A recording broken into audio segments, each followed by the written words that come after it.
Assalamualaikum warahmatullahi wabarakatuh. Salam Pramuka. Kali ini saya akan menjelaskan materi tentang sejarah Pramuka. Sejarah Pramuka di sini terbagi menjadi dua, yaitu sejarah Pramuka Indonesia dan sejarah Pramuka dunia. Langsung saja menuju ke materinya. Oke, untuk yang pertama, sejarah Pramuka Indonesia. Sejarah gerakan pramuka di Indonesia dimulai sejak tahun 1912. Cikal bakal pramuka Indonesia adalah didirikannya organisasi Nederlandse Uitvinders Organisatie atau NPO bentukan Belanda.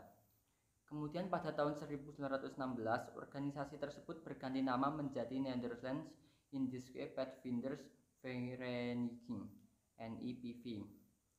Banyaknya organisasi kepanduan Indonesia membuat dibentuklah Persaudaraan Antara Pandu Indonesia atau PAPI pada tanggal 23 Mei 1928 yang mewadahi organisasi-organisasi tersebut.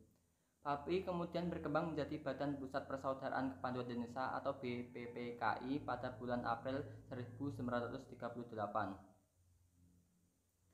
Usai proklamasi kemerdekaan, tokoh kepanduan Indonesia membentuk Panitia Kesatuan Kepanduan Indonesia untuk membentukkan satu wadah organisasi kepanduan di Indonesia. Diadakanlah Kongres Kesatuan Kepanduan Indonesia pada tanggal 27 sampai 29 Desember 1945 di Surakarta dengan hasil terbentuknya Pandu Rakyat Indonesia yang kemudian diakui pemerintah sebagai satu-satunya organisasi kepanduan lewat keputusan Menteri Pendidikan, Pengajaran dan Kebudayaan pada 1 Februari 1947. Keseluruhan organisasi kepanduan yang ada bernaung pada 3 federasi utama, yakni Ikatan Pandu Indonesia atau IPINDO bagi anggota pandu pria serta PKPI atau Persatuan Kepanduan Putri Indonesia dan POPINDO, Persatuan Organisasi Pandu Putri Indonesia untuk organisasi pandu wanita. Baru pada tahun 1961, Gerakan Pramuka akhirnya lahir. Hal ini dilatar belakangi kian banyaknya organisasi kepanduan yang ada. Pada tanggal 14 Agustus 1961, dilakukan pelantikan Mapinas, Kuarnas, dan Kuarnari di Istana Negara, serta penganugerahan panji-panji Gerakan Pramuka.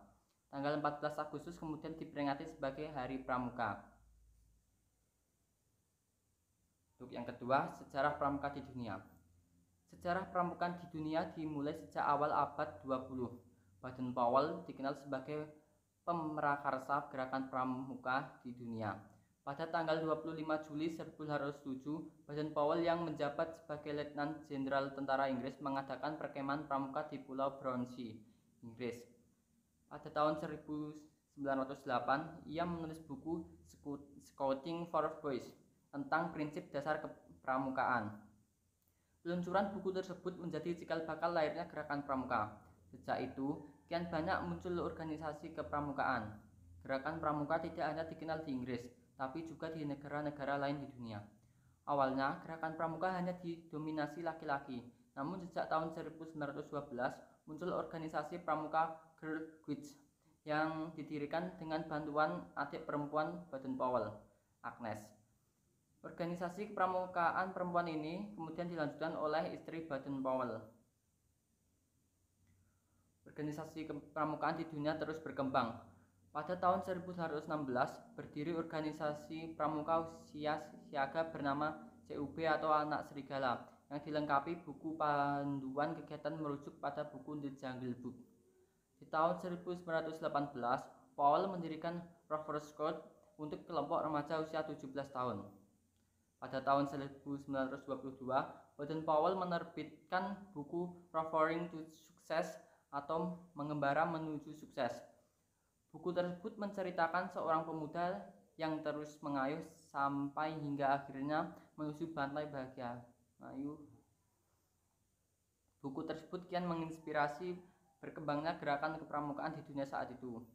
Pada 30 Juli sampai 8 Agustus 1920, untuk pertama kalinya diadakan Jambore Dunia. Kegiatan ini pertama diadakan di Olympia Hall, London dengan dihadiri sekitar 8.000 anggota pramuka dari 34 negara yang hadir.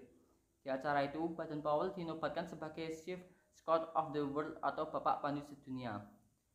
Masih pada tahun yang sama, dibentuklah Dewan Internasional Organisasi Pramuka yang beranggotakan 9 orang. Kota London ditetapkan sebagai kantor kesekretariatan pramuka sedunia, meski kemudian berpindah ke Ottawa, Kanada pada tahun 1958 serta ke Geneva, Swiss pada tahun 1968. Materi yang bisa saya sampaikan.